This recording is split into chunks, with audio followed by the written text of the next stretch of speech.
Imaginemos por un momento que el dispositivo desde el cual reproducen este análisis hoy estuviera clasificado como un riesgo biológico severo. Claro, o sea, con evidencia de alta certeza de que realmente nos hace daño. Exacto. Y que las instituciones globales, las que se supone que deben emitir las alertas, estuvieran usando, digamos, tácticas matemáticas diseñadas específicamente para ocultarlo. Es que suena a teoría de conspiración, pero bueno, de eso tratan los documentos que tenemos sobre la mesa. Totalmente. Digo, normalmente la contaminación la pensamos como algo visual, ¿no? Una chimenea echando humo negro, un derrame químico. ¿Plástico en el océano? Ajá. Plástico en el océano. Uno percibe el daño y el instinto inmediato es limpiarlo. Nuestro cerebro evolucionó para reconocer esas amenazas físicas evidentes. Hablamos de un paisaje de emisiones que es invisible, inodoro y completamente silencioso. Y esa invisibilidad estructural es justo el núcleo del problema para la percepción pública, y es el motivo por el cual genera debates tan acalorados en la comunidad científica. O sea, si no lo veo, no me hace daño. Exactamente. La falta de un estímulo visual hace que el riesgo se perciba como algo abstracto, incluso cuando los mecanismos de daño que proponen estos autores son profundamente físicos. Bueno, hoy es 23 de marzo de 2026 y en este análisis a fondo vamos a meternos de lleno en uno de los conflictos de salud pública más intensos de la actualidad. Y tenemos una pila de documentos verdaderamente polarizadores para revisar. Así es. Por un lado tenemos extractos del libro y artículos complementarios de Invisible Threat, How Wireless Tech is Poisoning Humanity. O sea, la amenaza invisible, cómo la tecnología inalámbrica está envenenando a la humanidad.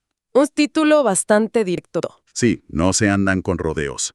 Y por otro lado tenemos la transcripción completa de una conferencia de prensa y un artículo de octubre de 2025 de la Comisión Internacional sobre los Efectos Biológicos de los Campos Electromagnéticos. Que se conoce como ICBEMF, por sus siglas en inglés. Y este grupo aporta un peso institucional tremendo al debate. Sí, no son 4 personas en un garage. Para nada. No es una agrupación marginal.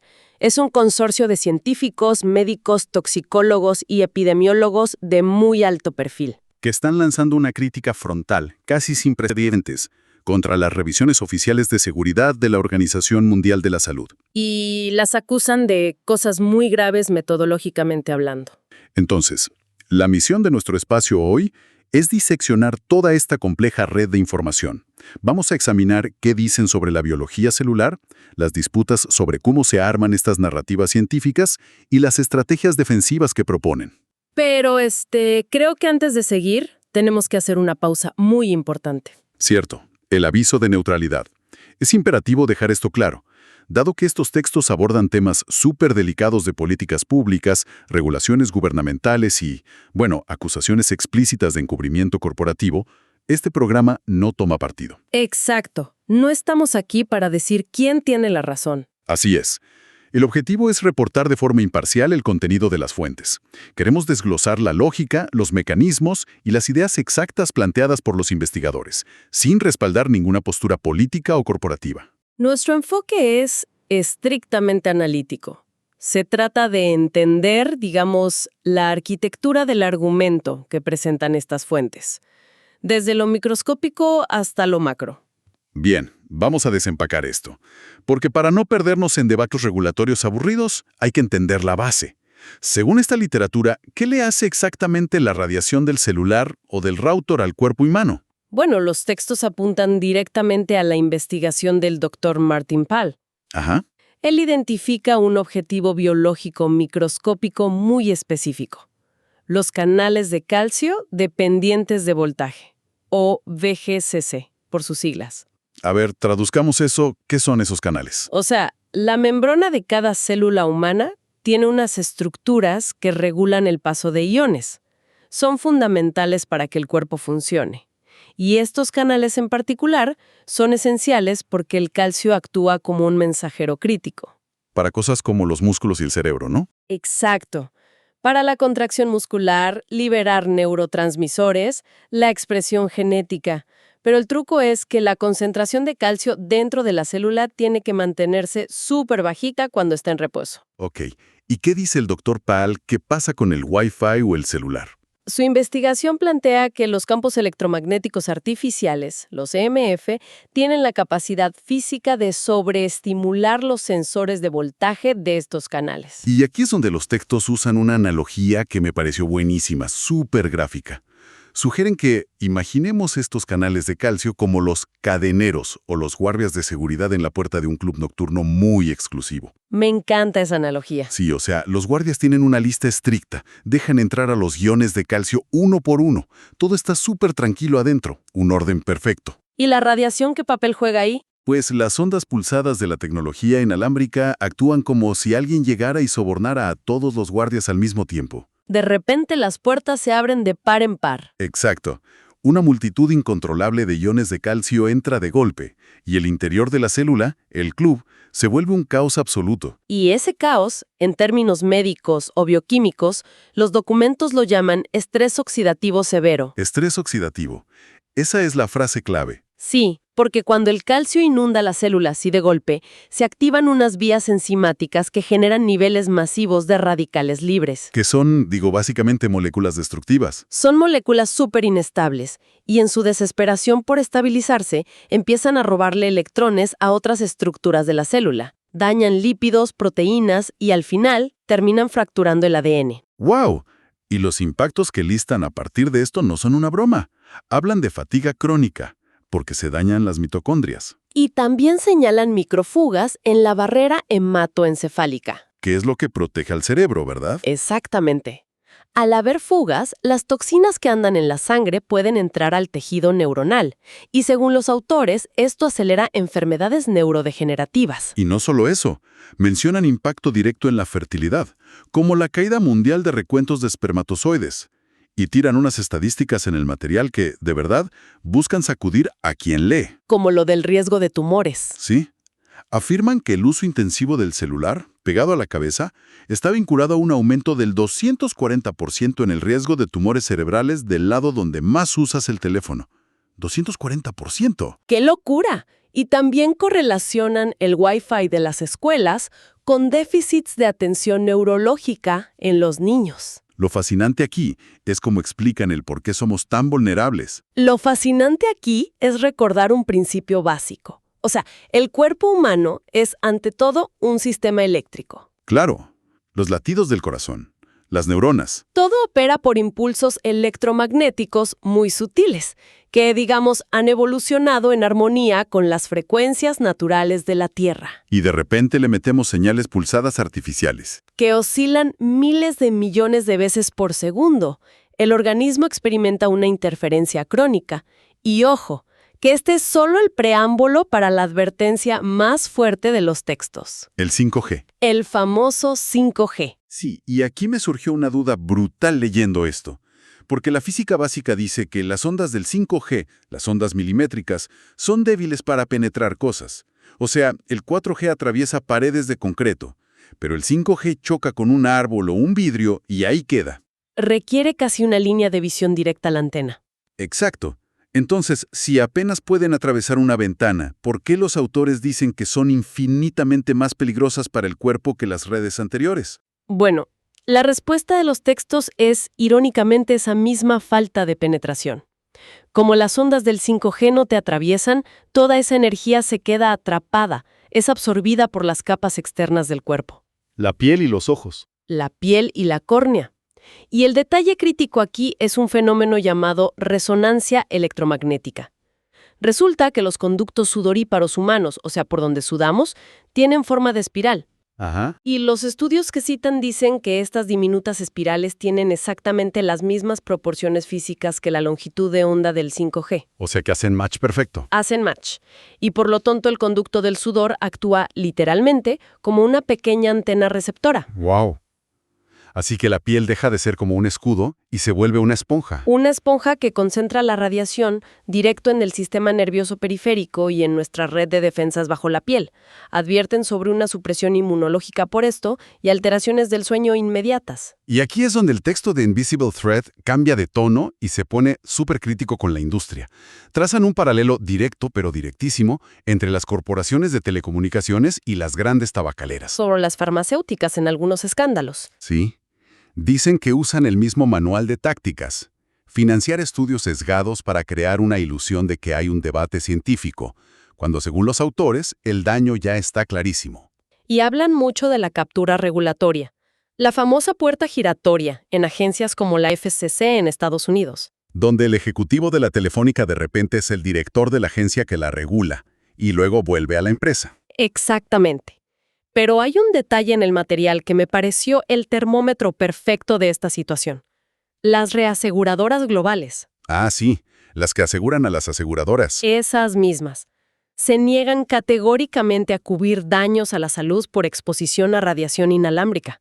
Lo tienen clasificado como un riesgo no asegurable. Lo ponen en la misma categoría que el asbesto. O sea, si las empresas que solo se dedican a calcular riesgos matemáticos para ganar dinero dicen «no voy a apostar mi dinero a que esto es seguro», Eso habla muchísimo más fuerte que cualquier comunicado de relaciones públicas de una telefónica.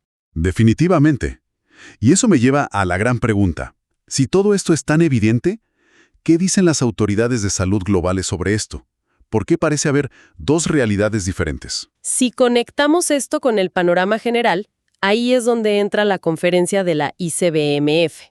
Ellos explican que todo recae en cómo operan instituciones como el ICENIRP. Que es la comisión que asesora a la Organización Mundial de la Salud. Exacto. Y el ICENIRP tiene un dogma absoluto, según denuncian estos científicos, el paradigma del efecto térmico. Explícanos eso del efecto térmico. Básicamente, dicen que la única forma en que un campo electromagnético te puede hacer daño biológico es si logra calentar tu tejido al menos 1 grado centígrado. O sea, como un horno de microondas. Si no te cocina, no hay daño. Literal, si el celular no tiene la potencia para cocinar tu célula, el ICNIRP decreta que es seguro, ignorando todo lo que hablamos de los canales de calcio, el estrés oxidativo. Todo eso no existe para ellos, sino hay calor. Aquí es donde se pone realmente interesante. Voy a ser de abogado del diablo un segundo. Si la OMS revisa los estudios y dice que no hay consenso, ¿no será que de verdad no hay peligro? ¿O los científicos de la ICBMF sienten que están forzando las piezas del rompecabezas para que no encajen y parezca que no hay ninguna imagen? Están convencidos de que están forzando las piezas. Acusan a las recientes revisiones de la OMS de estar diseñadas metodológicamente para sostener esa ficción térmica y exponen una ceguera deliberada en 3 pasos. A ver, el primer paso fue lo que descubrió el doctor Joel Moskowitz, ¿verdad? Sí, él analizó unos 120 metaanálisis que usó la OMS. Que, para dar contexto, un metaanálisis es cuando agarras un montón de estudios individuales y los combinas matemáticamente para tener un resultado más fuerte. Exacto. Pero Moskowitz encontró un defecto fatal, la alta heterogeneidad. O sea, mezclaron cosas que nada que ver. Juntaron gente expuesta a radares militares con gente usando el celular. O estudios de 5 minutos de uso diario con estudios de personas que lo usan 12 horas al día. Adultos mayores con niños. Matemáticamente hacer eso Es como intentar sacar el precio promedio de una manzana metiendo en la calculadora el precio de un Ferrari. Gran analogía. El número que te sale no sirve para nada en el mundo real. Y al mezclar cosas tan distintas, cualquier patrón real de peligro queda sepultado bajo una montaña de ruido estadístico. Se diluye. Y el segundo paso de esta ceguera fue lo de la doctora Erica Mallory Blythe. Ella revisó cómo la OMS evaluó el síndrome de hipersensibilidad electromagnética, o EHS. Que es cuando la gente reporta taquicardias, dolores de cabeza o niebla mental al estar cerca del Wi-Fi. Ajá. Y la lógica te diría que si quieres probar si esto es real, estudias a la gente que dice que lo padece, ¿no? Sería lo lógico. Pero ella descubrió que los estudios de la OMS usaron casi puramente a personas sanas sin antecedentes de sensibilidad. Y peor aún, los pocos estudios donde sí invitaron a gente sensible no usaron las frecuencias específicas que les hacían daño. Es que la analogía médica que dan para esto es brutal. Si quieres saber si la alergia severa al maní existe, no haces un estudio dándole maní a la población general. Claro, te va a salir que nadie es alérgico. Y si tienes a un paciente que sabes que es alérgico a las nueces, no le das a probar camarones para ver si reacciona. Al usar frecuencias genéricas, garantizan un resultado negativo. Es un enmascaramiento total. Y el tercer paso, según el profesor John Frank, es cómo presentan el veredicto final. Después de diluir los datos y elegir mal a los pacientes, la OMS concluyó que había una evidencia de no efecto. O sea, declararon que es 100% seguro. Y Frank dice que eso es una violación estadística inaceptable. Con datos tan malos, lo único ético era declarar una falta de evidencia. Parece un juego de palabras, pero cambia todo. Decir es seguro frena cualquier ley de protección. Decir nos falta evidencia porque los datos son un desastre obliga a los gobiernos a ser precavidos. Pero la ICBMF dice que este sesgo tiene una razón muy clara. Los autores de estas revisiones de la OMS resultan ser miembros del ICNIRP. Los defensores del dogma de que si no calienta no hace daño. Ellos mismos evaluando si hay daños no térmicos. Imagínate. Pero a pesar de este muro metodológico, hay un giro en los textos. Dicen que incluso con las cartas marcadas, hubo 2 revisiones de la OMS que no pudieron ocultar el peligro. Mostraron evidencia de alta certeza de daño biológico. Sí, una fue la caída de la fertilidad masculina y el daño al ADN del esperma. Y la otra, tumores en ratones, cáncer en modelos animales, específicamente algo llamado schwannomas cardíacos. Que son tumores rarísimos. Se forman en las células que recubren los nervios del corazón. Que la radiación desencadene esto en el tejido profundo del corazón de un animal es una súper bandera roja. Pero a ver, yo escucho tumores en ratones y lo primero que pienso, y seguro muchos también, es, bueno, yo no soy una rata de laboratorio, vivo en el mundo real, no en una cajita de acrílico. ¿Cómo justifican el salto del ratón a las alertas para humanos? Esto plantea una pregunta importante. Y es justo lo que responde el doctor Ron Melnick. Él fue toxicólogo del gobierno por 30 años, y él dice que los modelos animales son el estándar de oro precisamente porque eliminan los factores del mundo real. Los factores de confusión. Exacto. Si tú o yo desarrollamos un tumor, es imposible saber si fue por el microplástico, la contaminación del aire, el estrés o el celular. Pero en el laboratorio, todos los ratones comen lo mismo, respiran lo mismo, tienen la misma genética. La única diferencia es que a unos les prenden el Wi-Fi y otros no. Si el grupo expuesto desarrolla tumores raros y el otro no, la causalidad es innegable. Y Melnick da un dato histórico escalofriante. ¿Cuál? Todo carcinógeno humano conocido y comprobado, desde el asbesto hasta el benceno, causa cáncer en modelos animales cuando se prueba bien. O sea, el ratón es el aviso temprano. Siempre. Esperar a tener décadas de datos en humanos, viendo a la gente enfermarse para confirmar lo que ya vimos en ratones, es derrotar el propósito de la salud pública preventiva. Es usar a la humanidad de experimento. Exacto, y sin consentimiento informado. Bueno, ante un panorama regulatorio que suena tan paralizado, los textos no se quedan solo en el lado oscuro. Dedican una buena parte a darnos un protocolo de defensa personal. Entonces, ¿qué significa todo esto? ¿Qué podemos hacer? Tienen estrategias físicas y bioquímicas muy concretas, empezando por la distancia. Porque la radiación cae exponencialmente mientras más lejos esté el aparato, ¿no? Exactamente. Recomiendan jamás llevar el celular pegado al cuerpo. Usar altavoz para las llamadas, no ponerte la laptop con Wi-Fi sobre las piernas. O sea, cuidar la zona reproductiva. Y también hablan de retroceso tecnológico estratégico.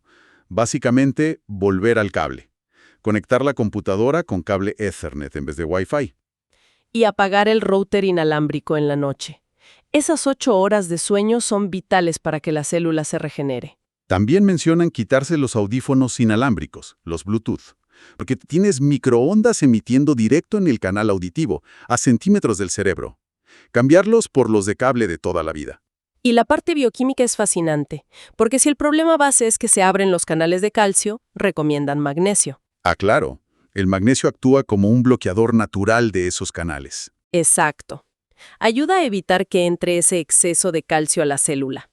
Y para lidiar con el daño una vez que ya ocurrió, recomiendan antioxidantes fuertes, como el glutatión. Que es el antioxidante maestro del cuerpo. Y también vitamina C y melatonina, que yo pensaba que era solo para dormir, pero aquí dicen que ayuda a reparar el ADN fracturado. Tiene muchísimo respaldo en la literatura médica. Para eso. Y ojo, que no todo es a nivel individual. Mencionan países que ya están tomando acciones reales. Sí, leí lo de Francia. Prohibieron legalmente el Wi-Fi en guarderías y lugares para niños menores de 3 años. Y en las primarias tiene que estar apagado a menos que el maestro lo necesite para la clase. Israel y Bélgica también tienen leyes súper estrictas sobre venderle celulares a los niños, porque sus cerebros son mucho más vulnerables. Entonces, como conclusión, la prevención inmediata nos toca a nosotros. El ecosistema regulatorio está estancado, así que mantener el router lejos del dormitorio, usar cable y proteger nuestro sistema inmunológico son pasos súper racionales. Ha sido un viaje analítico tremendo, desde la microscópica saturación de calcio, los conductos de sudor como antenas para el 5G, hasta la manipulación estadística de la OMS. Y para cerrar, creo que la historia de la ciencia nos exige ser un poco más humilde, ¿no? Los libros de historia están llenos de cosas que las autoridades juraban que eran absolutamente seguras hasta que la evidencia nos explotó en la cara. Me acuerdo de las máquinas de rayos X en las zapaterías. Exacto. Te radiaban los pies de niño solo para ver si el zapato te quedaba bien. O los médicos de los años 50 recomendando fumar marcas específicas para curar la tos. ¡Qué locura! El consenso institucional de hoy puede ser la aberración médica de mañana. Si lo que dice la ICBMF y los modelos de ratones del Dr. Melnick resultan ser correctos, cabe preguntarse cómo van a escribir los historiadores del próximo siglo sobre nuestra época, sobre nuestra obsesión de bañar nuestras casas y las escuelas de nuestros hijos en frecuencias de microondas ininterrumpidas las 24 horas del día. Es algo que sin duda nos obliga a usar un poco más el principio de precaución y el pensamiento crítico.